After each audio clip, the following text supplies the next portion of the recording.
Laurent Marcangeli pour le groupe Horizon.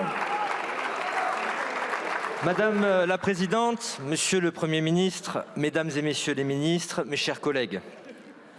La France ne peut être la France sans la grandeur, écrivait le général de Gaulle.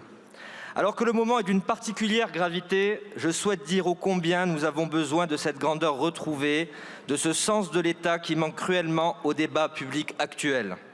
C'est ainsi que la République peut fonctionner dans l'intérêt des Français, pas stagner, mais avancer et s'élever.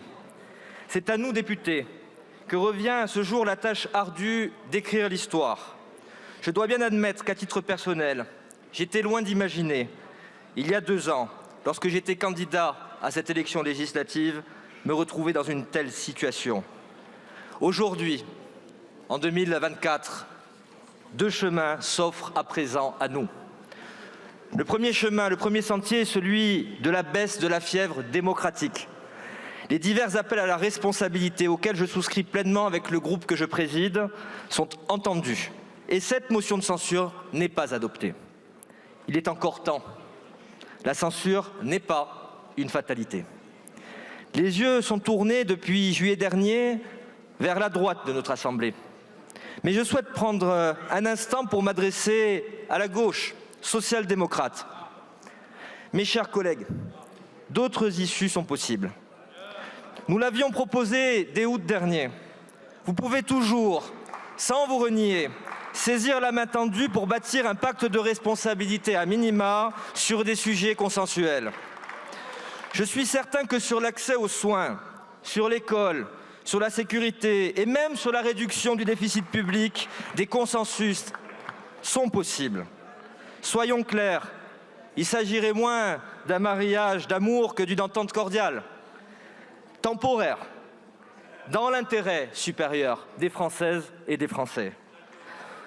Je pense au président Hollande, notre collègue, qui a occupé la fonction suprême. Il connaît parfaitement la difficulté de la tâche budgétaire et les enjeux pour notre nation. Pourquoi être taiseux sur les conséquences réelles de cette censure, Monsieur le Président ? Nous devons la vérité à nos concitoyens. La vérité, c'est que si nous empruntons le second chemin, celui de la chute du gouvernement, qui n'ont certes pas tout bien fait, qui n'ont certes pas eu le temps de faire, mais qui ont eu à cœur d'agir dans l'intérêt du pays, nous exposons les Françaises et les Français à de nombreuses difficultés. Contrairement à beaucoup de commentateurs, je ne souhaite ni dramatiser à l'ultime la situation, ni infantiliser les Français sur la répercussion de notre vote. Les faits, rien que les faits, les voix des extrêmes se mélangent, créant une alliance objective pour faire chuter le gouvernement, et ensuite, et après.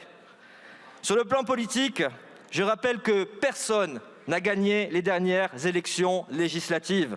Nous n'en serions pas là autrement, mes chers collègues. J'affirmais d'ailleurs devant vous le 1er octobre dernier que par leur suffrage, les Français avaient choisi de confier la stabilité politique et institutionnelle à notre Assemblée, à nous, parlementaires. Formuler plus de lignes rouges que de propositions d'économie raisonnables, est-ce digne de la confiance du peuple français ? À force de positions inflexibles, la censure pourrait devenir un réflexe pavlovien, un automatisme qui conduirait à coup sûr notre pays dans l'impasse. Il se peut même que les budgets de l'État et de la sécurité sociale n'aient toujours pas été adoptés d'ici l'été prochain. La stagnation de nos politiques économiques, qui ne pourraient plus être pilotées, nous ferait nécessairement perdre du crédit sur notre dette. Ne soyons pas naïfs, les marchés ne font pas dans l'affect. Et si cette situation devait se poursuivre, ils ne manqueraient pas d'attaquer. Au-delà de l'envolée des taux d'intérêt, une nouvelle période d'instabilité s'ouvrirait alors pour le monde économique, en particulier pour nos entreprises qui ont besoin de lisibilité et de stabilité afin d'anticiper sur leurs investissements. Pour celles qui ont les freins les moins solides, souvent des TPE, des PME, il pourrait s'agir de l'ultime coup de massue porté dans un contexte économique déjà morose. À court terme, ce sont les créations d'emplois en moins. À long terme, des licenciements, du chômage en plus et donc encore plus de dépenses sociales. La crise de régime, cercle vicieux augmentera la précarité de notre pays. Ce n'est pas juste. Il faut aussi dire en toute transparence que l'absence de budget implique automatiquement une hausse de l'impôt sur le revenu dont le barème ne sera pas indexé sur l'inflation pour 18 millions de personnes. Près de 400 000 Français, parmi les plus fragiles financièrement, deviendront imposables alors qu'ils ne devraient pas l'être. Ce n'est pas juste. Les budgets prévus pour les grandes politiques de l'État seraient également suspendus. Ce n'est pas abstrait, c'est un frein au soutien dont nos agriculteurs ont besoin, à la lutte contre la fraude, aux dépenses de santé. C'est un frein à la lutte contre les trafics, contre le crime organisé. C'est un frein à l'aide de la reconstruction en Nouvelle-Calédonie. Ce n'est pas juste. Ce serait tout autant un coup d'arrêt pour nos armées, dont le budget ne suivrait plus la trajectoire votée, ici même, à une écrasante majorité, et se retrouverait affaibli dans un contexte géopolitique instable, dangereux.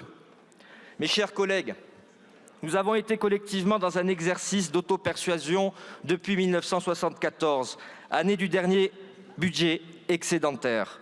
Nous touchons désormais aux limites de la vie à crédit perpétuel. Le groupe Horizon et Indépendants est convaincu qu'il existe une voie de passage, qu'un budget peut à la fois prendre cette réalité en compte tout en évitant d'asphyxier notre économie. À cet égard, il me paraît bon de rappeler les quelques priorités que nous avions portées au cours de nos longs débats budgétaires. Nous avons prôné en premier lieu le soutien à la France qui travaille pour remédier à deux difficultés que nos compatriotes rencontrent. D'une part, le phénomène de tassement des salaires au niveau du SMIC et d'autre part, le sentiment que le travail ne paye pas assez et parfois moins que le fait de ne pas travailler. Le sujet du logement est d'ailleurs intrinsèquement lié à ce problème puisque de nombreux actifs ne peuvent actuellement pas accéder à la propriété. Nous avons souhaité apporter des réponses à la crise du secteur. Si cette motion de censure est adoptée, les Français seront notamment privés de l'extension du prêt à taux zéro sur tout le territoire et pour tous les types d'habitats. C'est un combat que nous poursuivrons. Ensuite, sur la relation entre l'État et les collectivités territoriales. Les maires ont eu l'occasion de l'exprimer. Ils sont prêts à prendre leur part à l'effort de redressement du pays, de nos comptes, mais à condition que les mécanismes proposés soient adaptés. C'est pourquoi nous avons proposé plusieurs améliorations dans nos débats. Enfin, nous avons insisté sur la nécessité de maintenir une trajectoire budgétaire soutenable et réduire encore les dépenses publiques. Nous devons impérativement identifier les bons leviers pour retrouver notre équilibre financier, condition indispensable si nous voulons atteindre l'objectif d'un déficit public à 5% du PIB. Mes chers collègues, si les responsabilités devaient prendre le pas sur la raison dans les prochaines heures, je souhaite verser une contribution au débat public. Je rejoins mon prédécesseur, le président Fesneau. Inspirons-nous de modèles plus vertueux que la censure pavlovienne qui ne propose pas d'alternative. Regardons ce qu'il est possible de faire. Proposons des alternatives qui soient en capacité de diriger le pays et non pas censurer pour censurer, rejeter pour rejeter. Il ne faudrait alors pas longtemps pour se rendre compte qu'une proposition commune de chef de gouvernement entre les extrêmes de cet hémicycle est strictement impossible. Cela démontre à quel point cette alliance de circonstances qui mêle des voix dans le seul but de plonger le pays dans l'inconnu est fallacieuse et malheureuse. Monsieur le Premier ministre, vous l'avez dit, les dettes d'aujourd'hui sont les impôts de demain. Nos enfants nous jugeront sévèrement et ils auront bien raison de le faire. Il ne fait guère de doute qu'ils se demanderont comment, en 2024, leur pays a pu sombrer dans un tel chaos intellectuel. J'invite chacun, et je m'inclus, à procéder à un examen de conscience et à se demander si son vote d'aujourd'hui faisait davantage de bien ou de mal à la France et à ses enfants.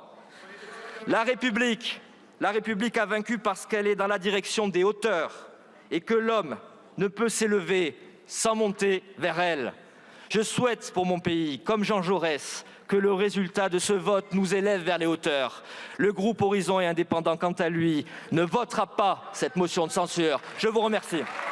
Merci beaucoup, Monsieur le Président.